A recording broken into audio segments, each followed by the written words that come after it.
ఈరోజు దేవుని వాగ్దానం.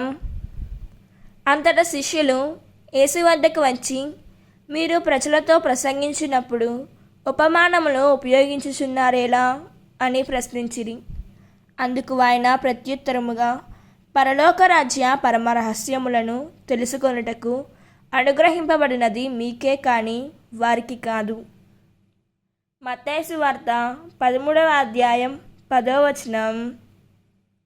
ఈ వాక్యం మనకు ఏం చెబుతున్నదంటే, యేసు ప్రజలతో ఉపమానాల ద్వారా మాట్లాడినప్పుడు శిష్యులు దానికి కారణం అడిగారు. యేసు చెప్పిన సమాధానం ఏమిటంటే, పరలోక రాజ్య రహస్యాలను గ్రహించే అనుగ్రహం దేవుడు సిద్ధమైన హృదయాలకు ఇస్తాడు. దేవుని వాక్యం అందరికీ వినిపించిన దానిని అర్థం చేసుకోవడానికి వినయపూర్వకమైన విధేయమైన హృదయం అవసరం. దేవుడు ఈ వాక్యం వింటున్న ప్రతి ఒక్కరిని దీవించునుగాక. ప్రార్థన. ప్రియమైన పరలోక తండ్రి, నీ వాక్యాన్ని వినే చెవులను మాత్రమే కాదు ప్రభువా, దానిని గ్రహించే హృదయాన్ని కూడా నాకు అనుగ్రహించుము.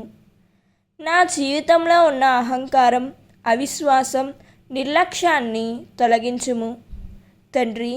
పరిశుద్ధాత్మదేవ, నీ సత్యాన్ని అర్థం చేసుకొని దాని ప్రకారం జీవించే కృపను ప్రసాదించుము తండ్రి. ఆమేన్. God bless you.